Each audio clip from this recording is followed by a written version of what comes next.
Se tivera a sensibilidade dun artista, isto sería unha obra de arte. Pero non é máis que un anuncio de televisión.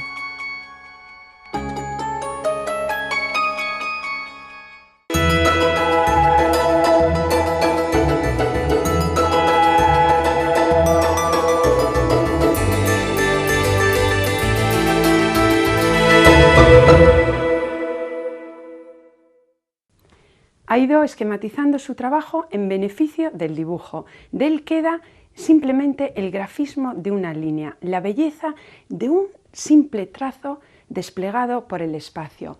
A raíz de la antológica que le dedica la nueva sala del Museo Provincial de Pontevedra, nosotros aprovechamos para hacer un recorrido por su larguísima trayectoria, desde los años 60 hasta los 80. Sabemos más de su biografía en la voz de nuestro compañero Álvaro Veiga.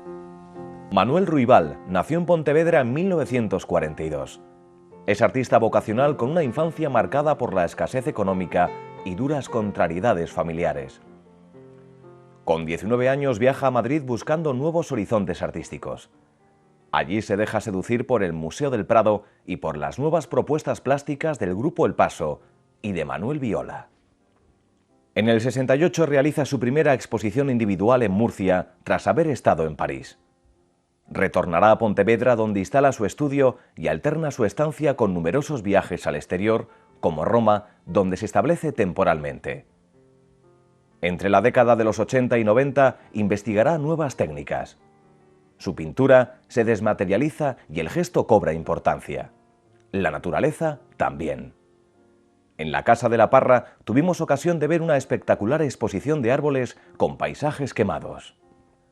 Ruibal comienza a realizar esculturas y participa en el movimiento Atlántica. Pasa largas temporadas en Nueva York, hecho que se reflejará en su obra posterior. El color se irá convirtiendo en protagonista. No usará más de 2 colores y el trazo se hará más puro. En 2004 realizó Campo de Estrellas, ubicado en el Parque del Auditorio de Galicia. Hoy tiene una fructífera trayectoria a sus espaldas, llena de importantes experiencias plásticas dentro y fuera de España. Ha vuelto a su tierra con un reconocimiento merecido y una antológica que le dedica a su ciudad, la de Lérez, en la nueva sala del Museo Provincial de Pontevedra. Bienvenido a Espacio de Arte, Manuel. Bienvenido. Eres protagonista de la primera gran exposición del verano que la Diputación dedica a toda tu obra, una verdadera antológica. Tú la dedicas a tu madre y expones en una ciudad. ¿Por qué? Pontevedra. Me invitaron a hacer esta exposición en Pontevedra. Esto, como se ve, va a ser itinerante, va a ir a varios sitios. Y esta exposición la dedico a mi madre por los disgustos que yo le di cuando era niño, que quería ser pintor, ¿no? Y eso de que ser pintor en aquella época mía era complicadísimo, ¿no? Lo más normal es que fuera fontanero, albañil o carpintero, que a unos amigos míos le ha ido muy bien siendo eso. Y por esos disgustos todos, pues mi madre ya no vive y le dedico esa exposición a él, a mi madre. Sí. Años difíciles aquellos cuando decías, porque lo lógico era que siguieras trabajando, pero en todos sitios, en todas partes, menos dedicado a las artes. Claro, dibujar en una aldea y enseñárselo a alguien y con eso no se come.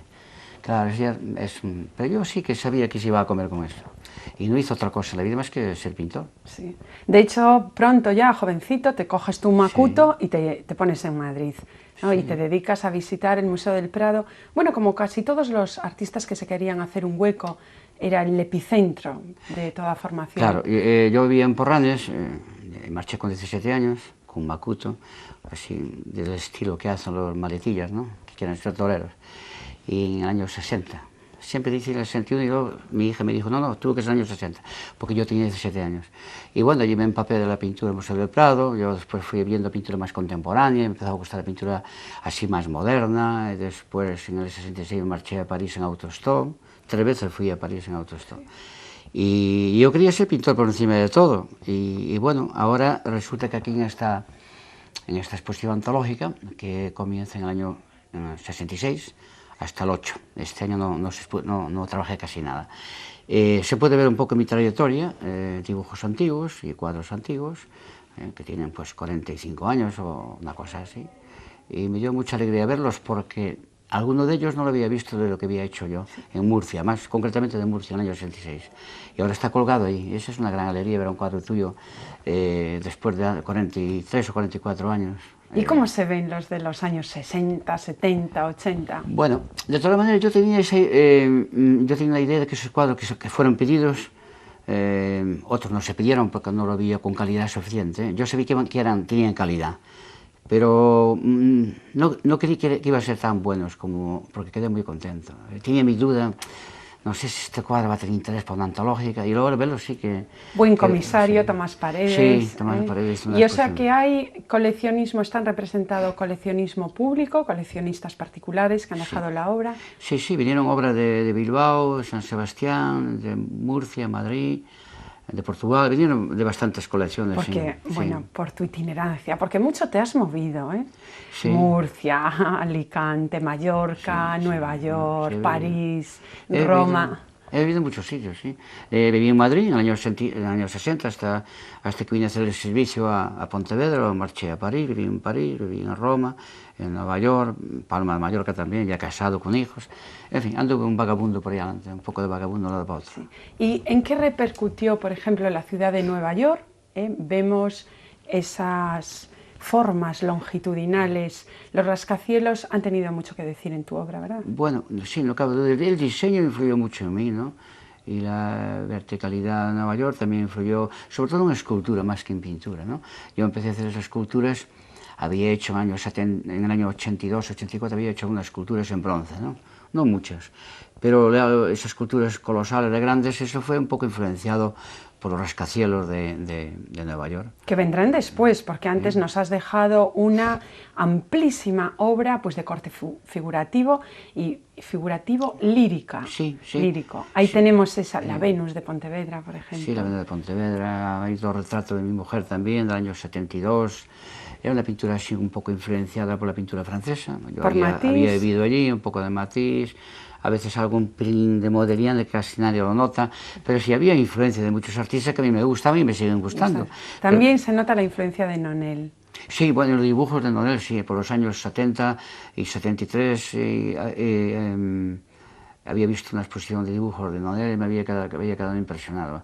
Y se ve en el catálogo y alguna obra que estaba expuesta en el Museo de Pontevedra, pues se ve que hay influencia de Nonel. Sí. Está dedicada a tu madre, por cierto, con un nombre precioso, se llamaba Preciosa. Sí, Preciosa. Podría estar dedicado también a cualquiera de tus mujeres, porque están retratadas también Lola, sí, que no solo es tu mujer, sino casi que ejerce de marchante. Sí, es la que manda en todo. Menos lo importante, menos en el hacer artístico, que es toda obra tuya. Sí, eso me toca a mí. Pero las demás cosas, mi hija y mi mujer, pues trabajan conmigo, son los que me llevan las cosas todas.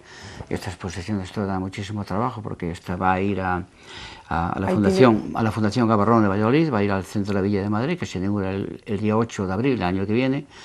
Va a ir al Iván de Valencia, va a ir a Murcia también. Sí, y creo que va a ir también a más sitios, sí. A México y Buenos Aires. E incluso aquí, bueno, ya superan las piezas, pasan de las 100, y allí, siendo el espacio más grande, sí, no sé si se añadirá... Sí, van a añadir unas 180 piezas en el centro de la Villa de Madrid, porque es el doble de espacio y ya tenemos todo calculado, ya estamos a marcha forzada para todo eso. Un tema muy recurrente en tu obra son las grandes quemas de los bosques, desgraciadamente, que año tras año suceden. ¿Qué grandes lienzos salieron de allí, de esas quemas? Hubo una época de muchas quemas de árboles y a mí me gustaba porque había un color rojo y unos árboles muy quemados, carbonizados. Y hice interpretaciones de eso, estoy hablando en el año... Sí, en el 80 y tantos, o 89, 86, 87, una cosa así. Y ahí se ven bastantes obras de esa etapa. Y no son míos, son de colección privada, pero se pueden ver allí, claro. Nosotros tuvimos ocasión de verlos aquí en una magnífica exposición organizada en la Casa de la Parra.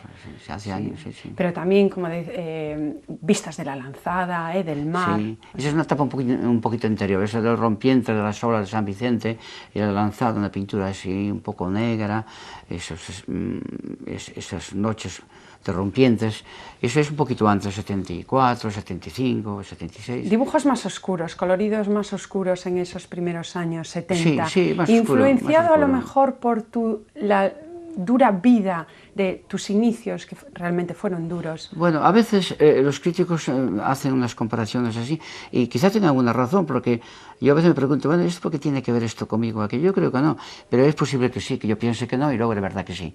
Y bueno, a veces cuando murió mi madre hizo una pintura así muy escalabazada, así inquietante, ¿no? Y había algún motivo, yo a lo mejor pienso que no, pero sí. Yo soy más lírico en mis cosas, pero en la vida, las etapas que tenemos todas las personas, hay altos y bajos, ¿no? Y en los bajos la pintura que haces no es tan lírica, es más, un poquito más cabrona, ¿no? Y la época que está más alegre, pues mucho color, más lírico, yo soy bastante alegre, ¿no? Y bueno, las etapas de cada artista va marcando así. Un gran crítico, conocedor de tu obra, es Antón Castro. Sí. Es uno de los que ha presentado tu magnífica antológica, además del comisario de la muestra, también de Carlos Valle. Si te parece, vamos a escuchar lo que nos comentas sobre... Muy bien. La obra de Manolo Ruibal se circunscribe a una idea de proyecto. Yo creo que es un proyecto de una legitimidad extraordinaria que comienza a mediados de los 60, vinculada a la vanguardia histórica gallega, sobre todo a aquella figuración de base colmeiriana, y también a l'École de Paris, con resabios de la herencia de Matisse. Es una figuración elíptica, muy esquemática, sígnica, que luego a partir de los 70 se vincula al informalismo, son esas muchedumbres o acantilados de la lanzada, pero con un corte muy humano. Yo diría que lo vinculan a una mirada española, oscura, negra, pero muy gestual. Y todo esto en los años 80 se configura en un minimalismo figurativo que lo caracteriza ya para siempre, sobre todo cuando capta la naturaleza a través de los árboles, personajes o bodegones que él hace cada vez más elípticos. Todo esto en los años 80 revierte en lo que en el marco internacional es posformalismo. Creo que la pintura de Manolo Ruibal a partir de los años 90 adquiere una honda personalidad, ya la había adquirido antes, para llegar luego más tarde a lo que se llama campo amplio de la pintura, la peinture élargie, que dirían los franceses, y que tiene su mejor exponente en las grandes instalaciones de escultura o en las instalaciones de pintura que hace. El proyecto de Manolo, yo diría que es todo uno, estamos hablando de casi 50 años de trabajo y por tanto un proyecto legitimado no solo en la singularidad de una referencia que lo identifica con un territorio, no Galicia, sino la naturaleza, pero también que se identifica con todo lo que ha sido la transformación de la pintura internacional en este último medio siglo. Bueno, esta magnífica evolución de una larga trayectoria en la que siempre estás investigando, ¿qué te ha parecido? Bien, bueno, José Antonio Castro conoce muy bien mi pintura y lo expuso en poco tiempo bastante bien todo. Claro, como dije antes, desde que yo empecé a pintar, que tenía yo 10 años, no, 14 años, a dibujar fue mucho antes, hasta el día de hoy, en esta exposición, como dije antes, está, se ve todo un camino mío, con muchas influencias en un momento dado, con muchas influencias de otros grandes artistas, porque yo siempre digo que soy autodidacta, pero autodidacta, a veces me pregunto yo, ¿hasta dónde? Porque yo conozco muchísima la pintura toda que se hizo, desde la escuela de Altamira hasta el día de hoy. Y entonces en mí, sobre todo cuando era más joven, hay una influencia muy grande de otros artistas, ¿no? Como hemos dicho, de Nonel, de Modigliani, de Matisse, algo Bonnard en un momento dado. Bueno, la pintura, me interesó muchísimo la pintura siempre la francesa, ¿no? Y luego ya después, la pintura de vanguardia, digamos, la que se movida ya la pintura ya, digamos, gestual, pues también hubo algunos que influyeron en mí. Pero después yo fui escapando un poco hacia mis caminos y fui buscando mi mundo, investigando mucho en el estudio y haciéndome un poquito más yo. Es inevitable, todos los artistas quieren hacerse un poco más yo. Y a veces se consigue, otras veces no. Se quedan muchas veces por el camino muchas cosas. Y lo conseguiste, crear un estilo personal. que la verdad es muy difícil, ¿eh? La diferencia entre los grandes y lo que no son es crear el estilo propio y seguir investigando, porque de hecho siempre sigues. A partir de los años 90 trabajas las telas de una manera especial, incorporando arenas, ¿verdad? Sí, materiales, sí. De todas maneras, yo siempre tuve la investigación, siempre estuvo al servicio de mis sentimientos. Jamás investigo algo que yo no sienta. Una cosa tiene que ir parar con la otra. Si yo no siento una cosa, no me interesa andar a investigar nada. Investigo siempre y cuando veo que aquello obedece a lo que yo siento, lo que yo puedo hacer, que puede tener interés. Si eso no tiene interés, yo rompo todo, empezaré de nuevo, y así fue toda mi vida haciendo cosas. Lo hacía ya de niño.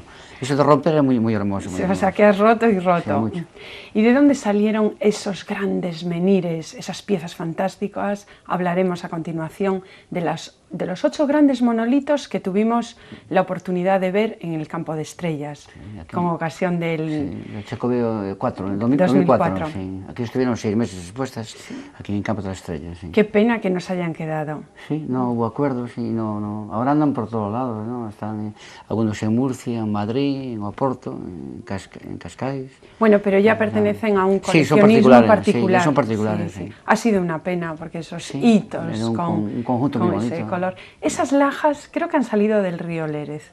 No, los bocetos sí, los bocetos pequeños, que eran piedras así de 40 o 50 centímetros, salieron del río Lérez.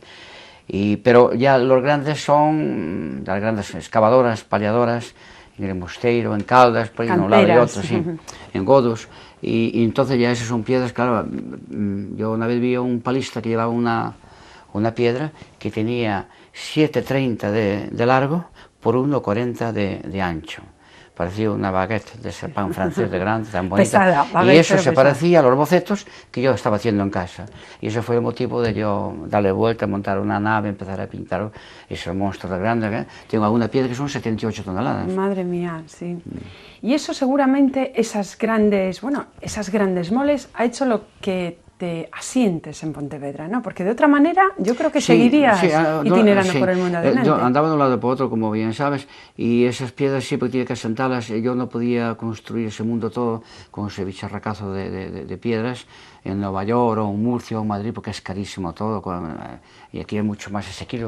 Además las piedras son de aquí, en fin, todo estaba muy cerca de mí, y por adelante no podía hacerlo, porque adelante van ahora expuestas, ¿no? Van a ir a Madrid también expuestas, pero tiene que ser un lugar donde fuera cómodo para mí y que no fuera tan costoso. Aún así fue muy costoso, sumamente costoso. Imagínense si me pongo a hacer eso en Madrid o en Nueva York, en qué sitio me podía yo meter para... Sí. Y además para desbastarlas, ¿no? Porque hubo que montar nave y gente trabajando conmigo, ¿no? Canteros también. Fue un espectáculo ya cuando se hizo el montaje aquí en Santiago, sí, fue espectacular. A mí me gustó, no me acuerdo ahora, no sé si es Tomás Paredes, el comisario de la exposición, que les llama pues cipreses casi, sí, ¿no? Cipreses, sí, porque estaban colocadas así de una manera como si fueran, yo lo llamo los menhires del norte, pero realmente parecían cipreses, sí, bueno, también hitos luego estaba oculto las peanas, como son muy desagradables, y estaban ocultas bajo tierra, y entonces para que nacían las piedras del verde para arriba, para abajo estaban tenían las raíces, peanas, claro, echando raíces. Son movibles además, ¿no? Participaste en el movimiento Atlántica. ¿Influyó de alguna manera en tu trabajo? Quizá a partir de ese momento, viendo el trabajo de tus compañeros, tus formatos se amplían. ¿De qué manera? Bueno, eso ya lo dije yo varias veces, eso. Yo con Atlántica no es que tuviera... Ellos fueron un grupo de gente joven, fueron los que hicieron ese movimiento, que en su momento tuvo mucha valía, y yo fui siempre como invitado. Yo no era así muy de Atlántica, ¿no? Me invitaban, exponía con ellos, gente mucho más joven que yo, y yo ya había vivido en muchos sitios, ¿no? Estaba aquí un poco instalado en Pontevedra, como hago siempre, ¿no? Yendo y viniendo. Y efectivamente, yo siempre digo que mis cuadros eran tamaños así de 1 metro, 1,5 metros, y ellos hacían cuadros de 2 y 3 metros, ¿no? Y eran muy valientes. Y dije yo tengo que hacer cuadros grandes también, porque los míos son unos raquíticos, parecía un sello colocado en una pared. Y eso influyeron a mí para empezar a hacer tamaños grandes. Y ahora los hago colosales, sí. ¿No? De 3 y 4 metros. Y a lo mejor con una sutil línea, sí, una línea sublime, sola, es sublime. Sí, a veces lo hago con una línea pero sola, volando al aire, como dice el comisario, sí. Como si fuesen, bueno, un pájaro. Sí, en otras ocasiones ya son varios, ¿no? Cuando se multiplican las líneas. Sí, en algunos son una línea sola, otros son muchas líneas. Bueno, si te cuento lo que cuentan en mi aldea, de 1000 líneas, Cuenta, Bueno, cuenta. Bueno, eso, te dicen, bueno, ¿qué hace Ruibal ahora? No, ahora está haciendo rayas. Y dice el otro, no, rayas no, una raya. Y contesta, a mí me gustaba lo que hacía antes. Y lo que hace ahora, a mí no me dice nada, pero, en fin, mientras pague botella de Bariño, nos callemos. No, bueno, porque es más difícil Es bonito, llegar ¿no? así. No, Es- le gustaba la pintura que yo hacía antes, es lógico que era figurativa, es una cosa más lírica, y lo que ahora le cuesta más verlo. Amigos míos que no están habituados a ver pintura, pues le cuesta más. Lo que le choca es que me compran esos cuadros. Eso sí que sí. Caramba, y a precios desorbitados porque bien lo merecen, porque es lo más difícil. Decir, bueno, imagínate recoger todo tu pensamiento, toda tu creación, pues en un solo trazo. ¿No? Ya lo han hecho, a nivel de escritores, pues lo han hecho muy pocos, Azorín, Machado. Sí, bueno, un cuadro, lo que hablábamos antes de los formatos, ¿no? Un cuadro, porque si es tamaño grande, no por eso va a ser mejor cuadro, puede ser un cuadrillo pequeñito, imagínate tú, ¿no? Mira un Vermeer pequeñito, que joyita, bien pequeño, ¿no? sí. A mí me gusta hacer en tamaño grande porque me expreso yo más cómodamente a mi manera, sobre todo con la pintura que estoy haciendo actualmente. Pero el tamaño no es todo, lo importante es que la obra tenga interés, algo, lo que sea, ¿no? Sí, y manejas todos los formatos también. Sí. Vamos a tocar, si te parece, que ya que has hablado antes de los dibujos, los pequeños dibujos muchas veces han sido bocetos previos para obras mayores. Y muchísimos, sí. Y tus poemas y aforismos. Sí, que también sí. en el catálogo hay algo de eso, sí. En el catálogo hay varios, ¿no? Sí, yo escribo poemas, escribo aforismos y algunos cuentos, pero todo muy calladitamente, ¿no? Porque es un poco molesto a la gente que lee pintor, escultor, poemas, aforismos, es un atropello. Y todas muchas cosas que yo hago las hago un poco escondidas, ¿no? Me quisieron publicar cosas y algún día se publicarán, no cabe duda, pero no sé, hay timidez, no porque no confíe en lo que estoy escribiendo, no sé, es un poco, parece una agresión metiéndome en el campo de los otros, ¿no? Y bueno, realmente lo siento. En campos en los que te metes es que rebasas el cuadro, porque hasta muchas veces pintas el marco cuando hay en tu obra, Marco. Sí, a veces sí, no es eso nada novedoso, porque ya lo hicieron otros antes que yo. Pero bueno, a mí a veces hay unos cuadros que me interesa pintarlo yo también, el marco, porque es todo un conjunto, ¿no? Es toda una obra. No tiene por qué parar el cuadro aquí, el cuadro puede continuar, y a veces podría continuar en la pared si hace falta, ¿no? Siempre cuando haya el acierto de que salga bien. La obra total.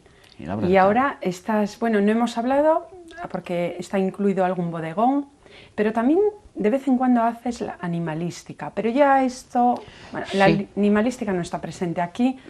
Es tengo así como 200 y pico dibujos hechos todo de animales, lo titulamos el dibujo, la fauna del dibujo de Ruibal, ¿no? Hay un catálogo muy hermoso que publicó hace poco la Diputación de Orense. Es una exposición que va a andar por ahí adelante también, pero es exclusivamente de animales, es dibujo, cosa de fauna, ¿no? Son dos cosas distintas, ¿no? Aunque los rasgos son míos igual, pero es más figurativo, son buscando. Me gustan mucho los animales, ¿no? También ver un capón cantando con ese color tan bonito en el campo, que lo vi ya de niño pequeño, y no quiero reprimir a no hacer esas cosas también. A nosotros nos gustan tus líneas porque cantas, que sigas haciendo, pero muchas.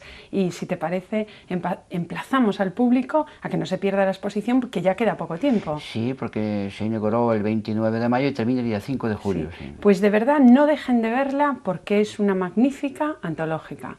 Muchísimas gracias, Manuel Ruibal, por habernos acompañado A ti, a esta ciudad. muchas gracias.